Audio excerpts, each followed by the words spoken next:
ஓம் நம் கணபதியே நமக. ஓம் ஸ்ரீ ஜடாமுனீஸ்வர சுவாமியே நமக. ஓம் ஸ்ரீ குருவாயூரப்பனே நமக. அனைவருக்கும் அன்பு வணக்கம். என்னங்க, இன்னும் எத்தனை நாள் தான் நாம் நம் மகள் மாலாவை தேடுவது? ஆனால் மனதில் ஏதோ ஒரு மூலையில் கட்டாயம் நம்ம மகள் மாலா நமக்கு கிடைத்து விடுவாள் என்ற எண்ணம் மட்டும் எனக்கு இருந்து கொண்டே இருக்கிறதுங்க. ஏஞ்சாள் மாலாவின் அம்மா ஆனந்தி. ஆமா ஆனந்தி, எனக்கும் அப்படித்தான் தோன்றுகிறதுமா. இதோ மாலா காணாமல் போய் இன்றுடன் 2 வருடங்கள் ஆகிவிட்டதே. நம்ம கிராமத்து கோயில் திருவிழாவுக்கு வந்தபோது நம் இருவரின் கையை பிடித்து கொண்டே குதித்து வந்து கொண்டு இருந்தாள். சாமி கும்பிட்டு கொண்டுதான் இருந்தோம்.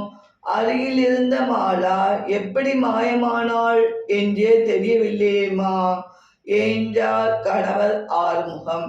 நாமும் போகாத கோயில் இல்லை, வேண்டாத தெய்வம் இல்லை.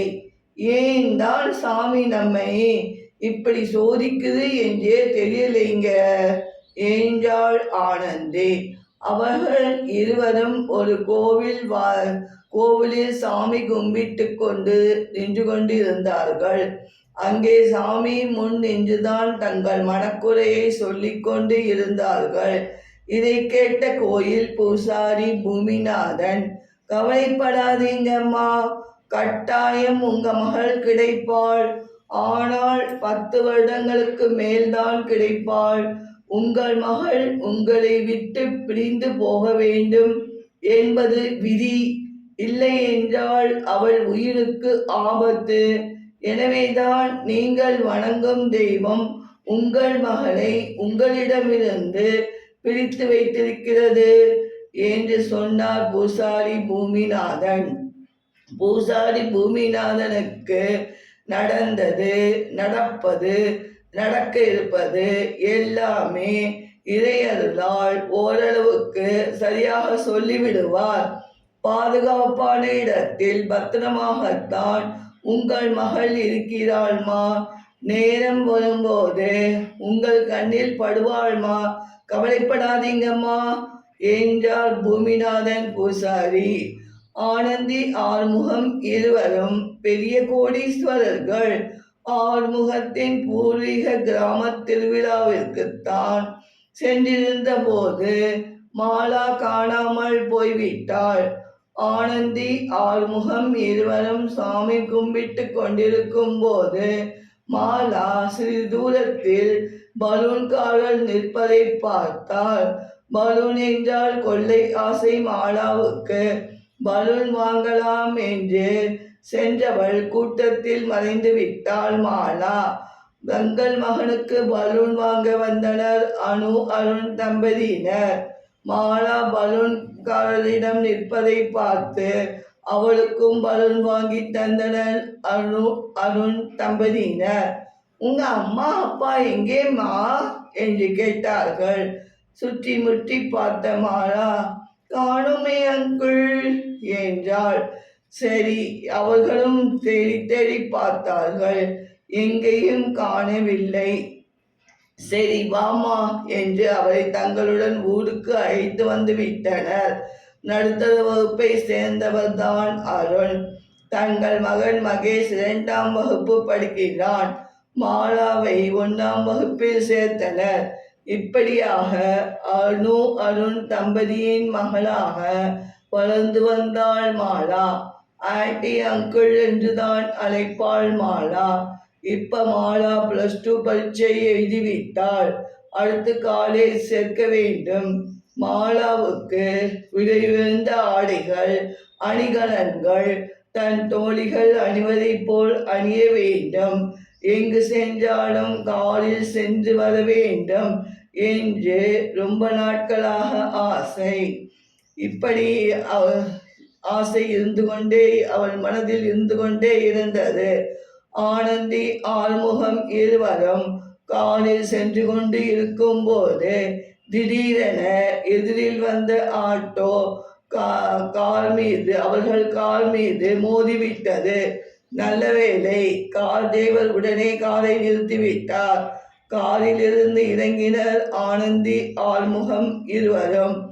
ஆட்டோவில் மாலா காலேஜில் அப்ளிகேஷன் வாங்கி கொண்டு வீடு திரும்பிக் கொண்டிருந்தாள். மாலாவை பார்த்ததும் ஒரு இனம் புரியாத அன்பு அவள் மேல் ஏற்பட்டது ஆனந்திக்கு. உன் பேர் என்னம்மா? கேட்டார் ஆறுமுகம். மாலா என்றாள் அவள். மாலாவின் கன்னத்தில் சிறுவயதில் புள்ளி போல் இருந்த மச்சம் இப்போது சற்று பெரிதாகி இருந்தது.